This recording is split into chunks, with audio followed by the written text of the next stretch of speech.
Good morning, everybody. John Fiocla here from Gen AI News Briefing, rating top news, essential, important, or optional.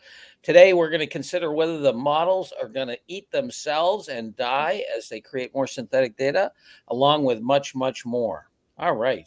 Today, we've got Adam, Tim, Paul, and Luda reviewing our articles. Let's start off with the first one on are the AI models eating themselves? Ankash, could you take us to that, please?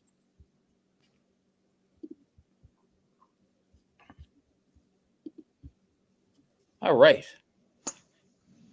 Yes. So the first one that we have for today comes from New York Times, and it talks about if AI's output is a threat to AI itself. All right. What do you think, Tim? Are these models eating themselves? They are. I think this is not, this sort of paints a somewhat catastrophic picture, but it's a good eye opener. And we've talked about this, I think, in the past. All these models are compressions. They're just very accurate compressions, just like any digital picture is a compression of the artifact that it was taken from, whether it was another picture in film or whether it was the real world. There's so many pixels, but your eye only has so much resolution. As long as there's more resolution than there is in your eye, it looks perfectly clear. But as we all know, having seen pixelated images of various types that get blurry, when you compress too much, you get blur. And if you keep compressing it, it gets blurrier and blurrier until it disappears altogether. And that's effectively what model collapse is. So if you compress the internet and all the training data into a model, and then you use that and keep compressing it and keep compressing it, then at the end of the day, you end up with the very blurry picture that shows nothing. And this is a real problem because I think we've also cited here that over half of the content on the internet is already generated by large language models probably, and that's just increasing. So now you have this problem of eating your own tail. So it is a real problem. The companies are well aware of it, and so they're doing all sorts of things to try and correct it. That's part of what watermarking is about. That's part of what the attempt to get licensing deals for real data is about, to continue to get data that's not been generated by AI.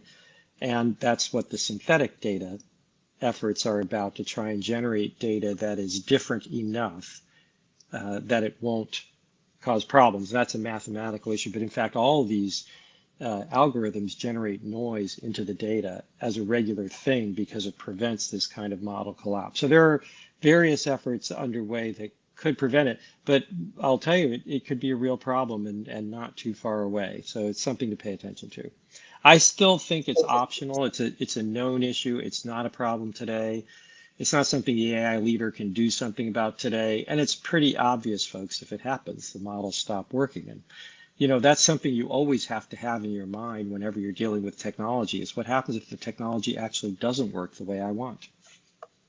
Yeah, Ankash, could you scroll down toward the end of the article? It shows the collapse of as you generate more and more synthetic data. If you keep going down, shows how the distributions. Well, here we can see that's after 30 generations of the model learning from its synthetic data that it generates.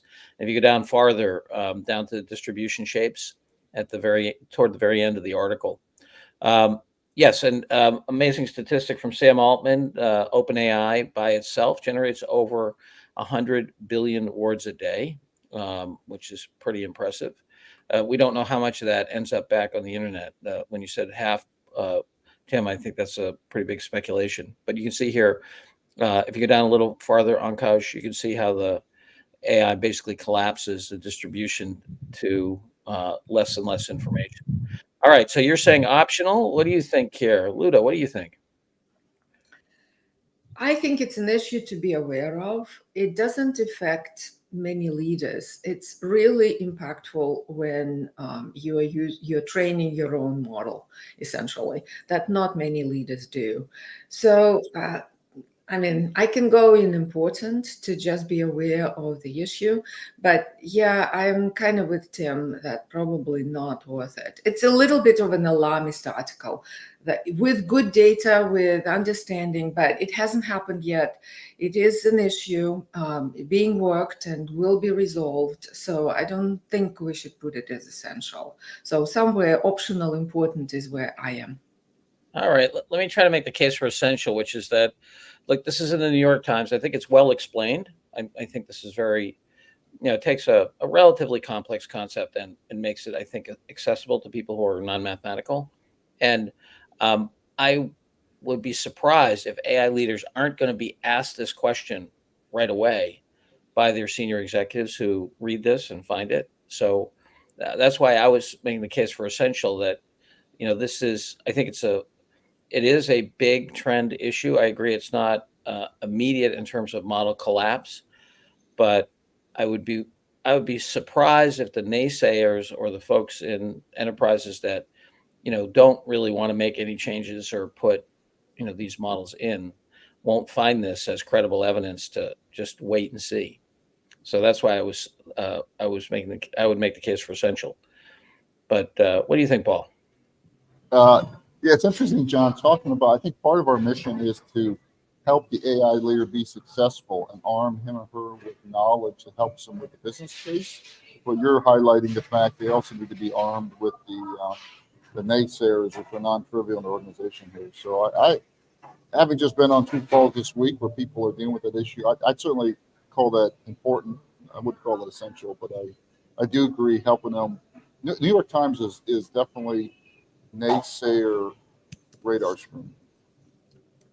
Yeah, I found this article very well written and consumable as it takes you through the iterations and so forth. That I don't know.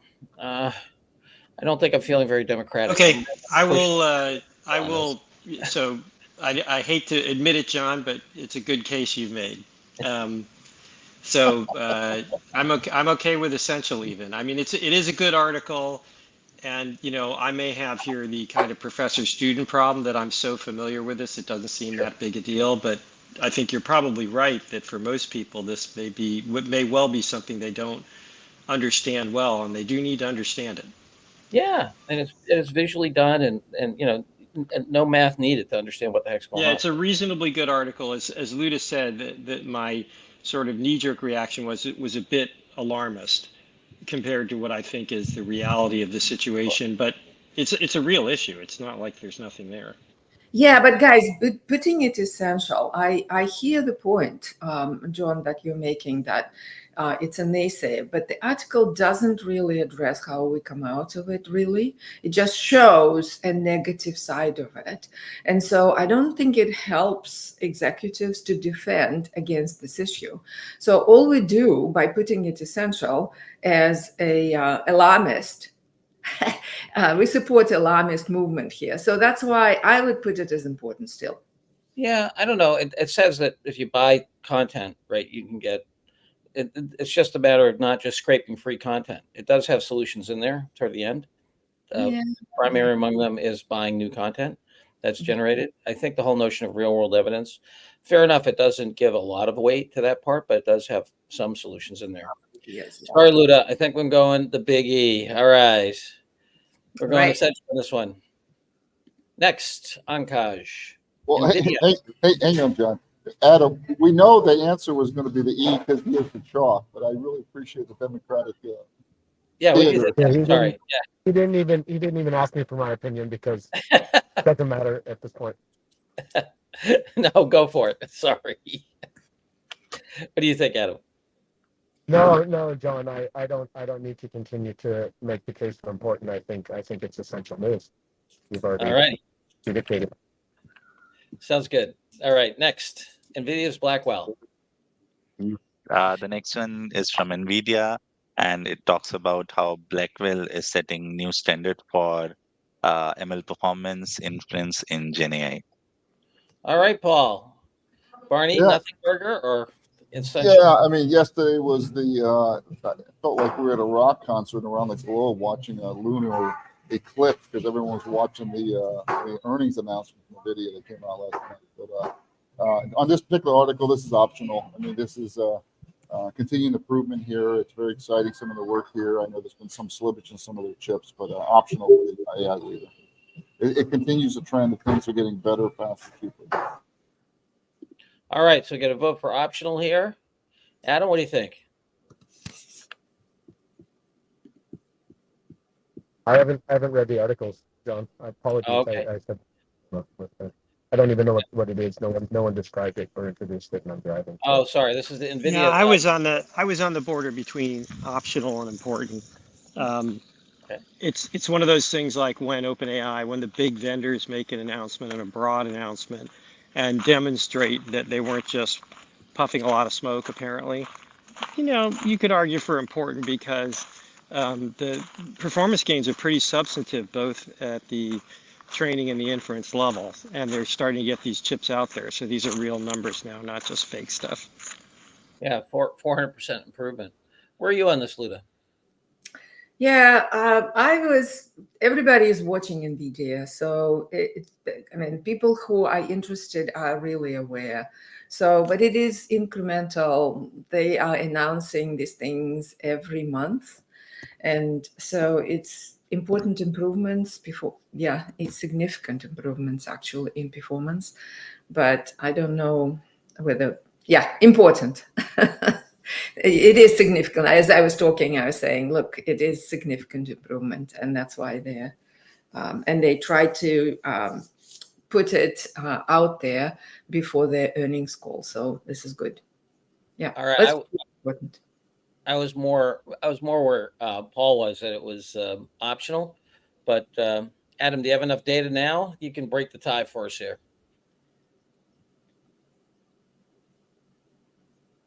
No, I don't. No one has actually told me what the news is. And I'm driving. Well, I was between optional and important. So if you're looking No, I'm for a not asking tiebreaker, about I would your go. opinion. I'm asking No. what the news What is. the content of the article is. Yes. It's reviewing the fact that the new Blackwell chip delivers 4 times more performance on certain models, both in training and in inference. And it's a relatively short article. It's more of a product announcement, if you will. It's a but product announcement blog post. Yeah. Mm-hmm. Right. All right. Yeah, thanks. I consider that optional. I mean, we all know Blackwell on the block right now, and it's getting faster, but you'd expect it. Yeah. All right. Okay, we'll put it as optional then. Next, Ankash. Well, actually, before we leave there, John, I just want to. It is breathtaking, the growth. I mean, their revenue doubled to 30 billion. They went from 15 billion to 30 billion in 1 quarter. I mean, this thing is on a rocket ship on a rocket ship. It's breathtaking.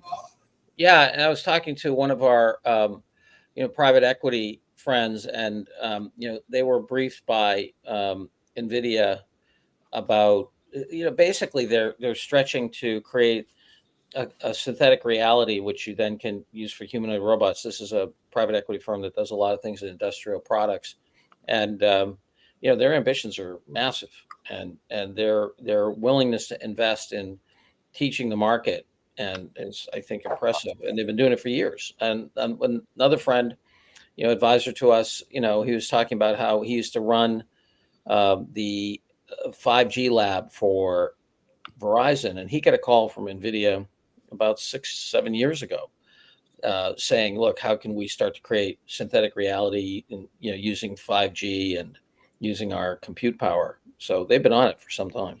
Yeah, and as we talked yesterday, John, I think it's really important for the AI leader not to think of these guys as a chip company. They are transformative vertical integration, massive power epicenter here.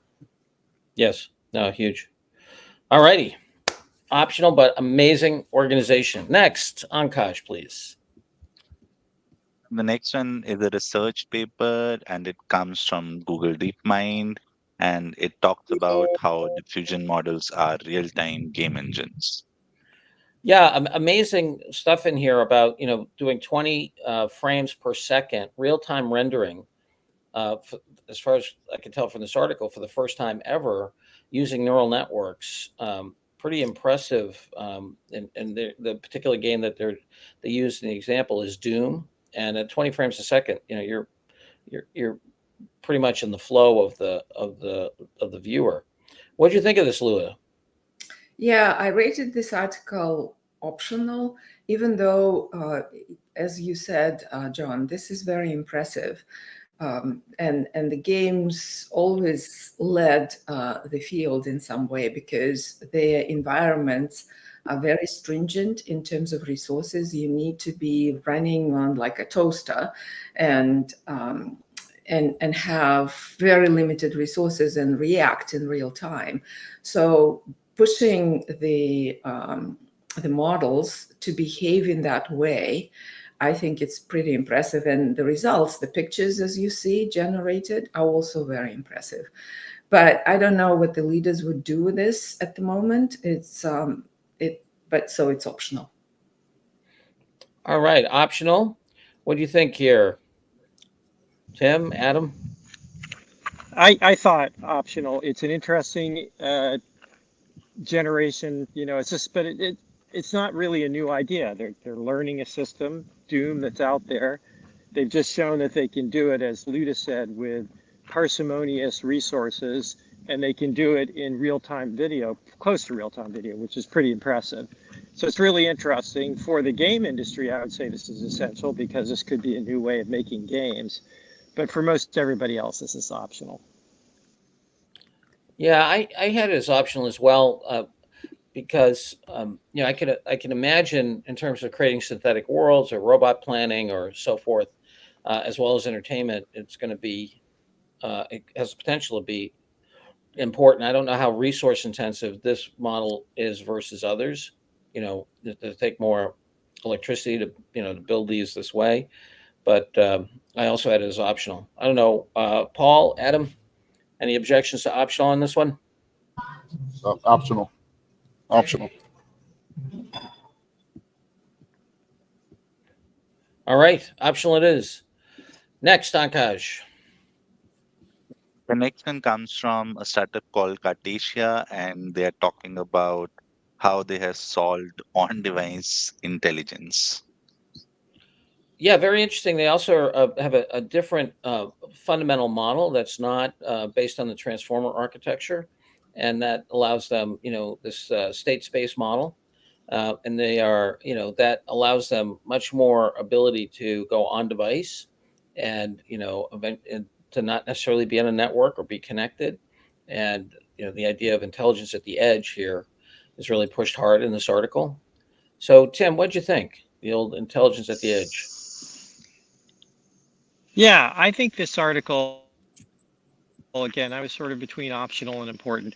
The ideas are very, very important, I think. As you and I've discussed many times, pushing this stuff to the edge is going to be a real game changer. And for all the reasons you just cited, so the ability to run on devices is incredible for all sorts of reasons, all the billions of phones in the world, but people also forget all the other sensors there are in the world, industrial apparatus and things. So it's a really, really important idea. It has a huge advantage in privacy and security. There's just a million advantages to it. And, we've been saying, my friends and I, the geeks, have been saying since the 1990s that the biggest supercomputer in the world is most of the idle time on most of the portable resources in the world. So there's just a massive computing power out there if you can take advantage of it. And so these folks look like they've made some progress. I wouldn't say they've solved the problem. They're using small models. They're comparable in performance to Apple's small model and the Microsoft small model. So they've made real progress, but this is not a breakthrough, and this is not going to look anything like ChatGPT or Claude in the near future. So they still got work to do, but the fact that they could create real-time audio, and if you listen to it, it's pretty good, on device, that's in and of itself could be a real breakthrough. Because as I recall, these are the people who did the Sonic application. So it can clone your voice and do it in real time on the device. And it's using, as you noted, the state space model, which is a new model. It's got its own sets of issues, so it's not perfect, but it is much, much, much cheaper to run than the transformer model just because of the way the math works on it. Not nearly as many matrix multiplications involved, basically. So I would still say, it's a product announcement at the end of the day from a vendor. So very important trend, but probably optional for the general AI leader. Yeah, I was on the fence myself for all the reasons you just said. Luda, Paul, what do you guys think? I was going into important. The reason being that I think we should kind of back the alternative to transformer models that have significant potential. This is SSM, and this is making quite a bit of progress in showing results on the edge. And that's an alternative that is, I think, is a serious alternative with a whole bunch of benefits and opportunities. So I think I would flag it as important for that reason. Gotcha. Alternative architecture is really getting put down there. Paul, you okay with important? Yeah, yes, for all the reasons we said. Also, I think as we move into September and start getting Q4, leaders are going to start thinking about 2025. And I think 2025 for leaders that do have potential on-device applications, they need to start getting more aware of this. And this is a good article. Okay, Adam, any objections on that one? Going important. Yeah, that's all right. Thanks. I'm good there. All right. Important is Ankaj next, second to last here. California. The next one, the next one comes from California State Assembly, and it talks about SB 1047, which has been passed.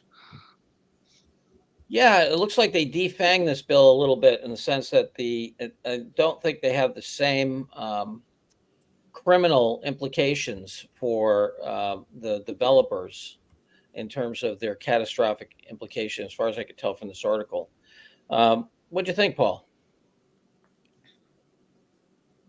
I'm so skeptical. I mean, we moved this from a criminal to a civil thing, which now it's a speeding ticket and slap on the wrist. I think it's admirable that we're starting to do this, but I don't think the AI leader needs to worry about this. It doesn't affect anything that they're doing, and we have not seen any kind of teeth in anything that's slowing down the big tech firms. So optional, in my view. All right, we get the big O. Lou, what'd you think?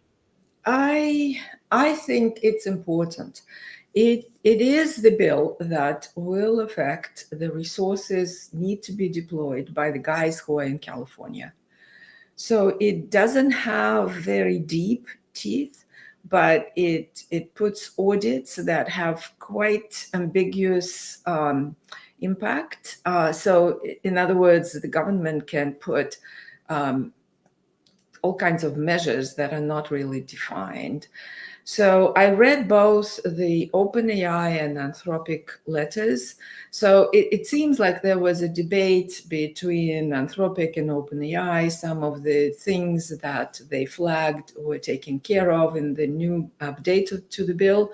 The latest letters are saying, yeah, it's kind of almost there, but here's the ambiguity and here's this and here's that. So it's not the bill they're saying they're backing, but they're not saying they're not backing, right? So it's a bill, but it is a bill that will affect them. And it's also a bill that would, I think, take some small developers out of equation almost completely in California. But just jurisdiction, right? I just move it to Ireland, India. And if you have resources in California, it's harder. So it's just, I don't know. I just think people should be aware of that. It might impact the big guys in California. It's funny. I read it much more cynically in that, somebody said, oh, hey, we can prosecute you for doing stupid stuff. And the tech community get together and said, did we say prosecute? We meant speeding ticket. Did we say attorney general? We meant board of overseers. It's so.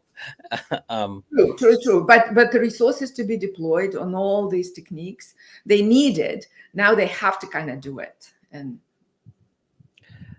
okay, I'm okay with important. If Tim, you don't think it's optional, yeah, maybe Tim can break the thing. I think did we lose Tim? I lost him.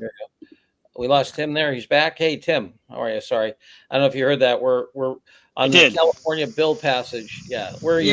Yeah.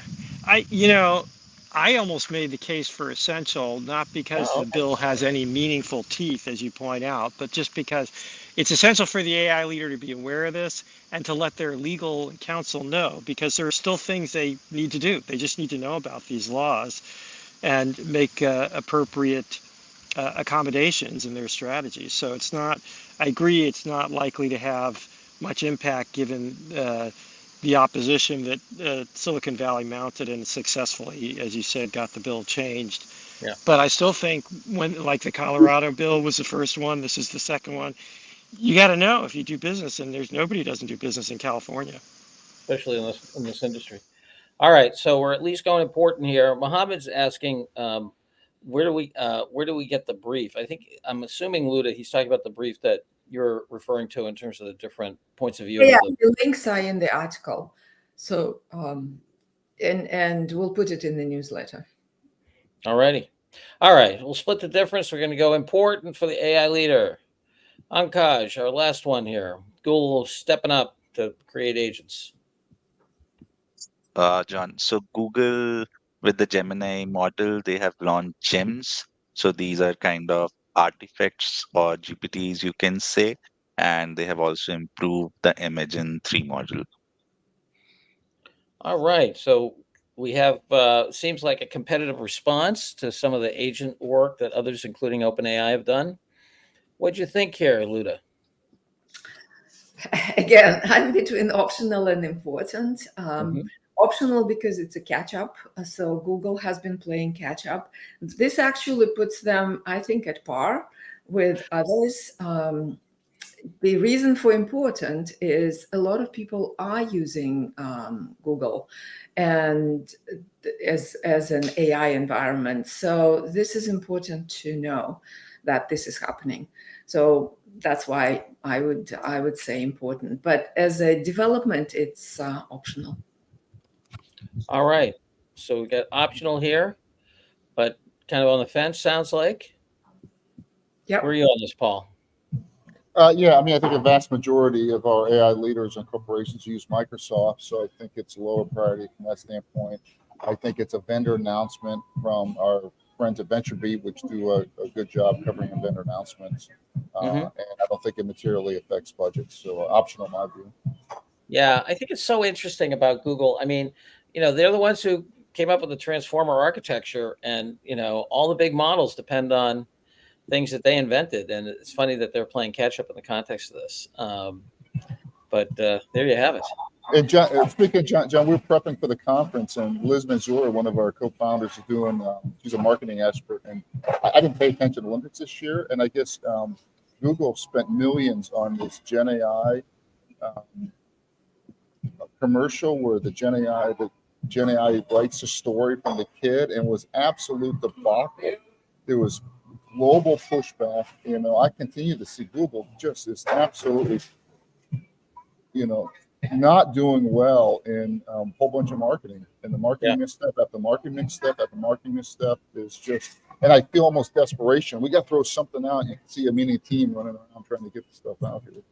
Yeah, which amazing from a company as strong and powerful as Google. All right, so we'll give it the big O for optional on this, unless Tim or Adam, you want to make the case otherwise. We're headed toward O. We good? No, I'll just make a couple notes though. In some ways they're playing catch up, but they're still behind, right? These aren't like GPTs that you can share with other people. They're just for an individual. Also, they don't have the custom action, so you can't make API calls or connect them up for more further integration. And it doesn't have an artifact like Claude does. So in some ways they're playing catch up and they're showing that they're in the game, but they're still behind in this arena. Well, it's like the old story about the bear, right? And when you're out camping with your friend, you don't have to outrun the bear; you just have to outrun you. Looks like they're getting eaten by the bear. In terms of what's going on here. All right, Ankash, let's do the tote board. All right, we have an essential with the AI output, threat to itself, a couple importance on-device intelligence in the California State Assembly, and the rest are optional, although there's some amazing things here. We continue to see how fast-moving this thing is. Here we are. We've got, diffusion models creating real-time game engines running on one tensor processing unit, and we're like, that's optional, not a big deal. Quite amazing. We continue to see progress at a breathtaking pace. All right, any announcements or anything for our folks in the audience? Remember, if please like this and subscribe to the channel if you enjoyed this news. Our primary goal is to give you back time and give you insight in a condensed manner. We are the cognac of news review here, so you can have all the flavor, plenty of booze, and you don't have to drink the wine. All The right. cognac. All right. All right. Bye-bye, everybody. See you tomorrow.